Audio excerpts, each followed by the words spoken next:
pessoal, beleza? Tinha um tutorial aí trazer pra você. Mais um vídeo aí, dessa vez, como que aumentar a internet, sua velocidade da sua internet. Primeiro passo, vocês vão aí, internet turbo, pesquisa aí. Lembrando que o link do download tá aí na descrição do vídeo.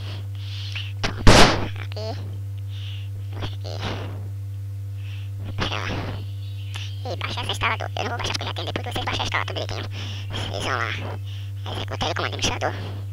Sim. Espera abrir. E aqui vocês, como podem ver, vocês aqui no Connect a internet.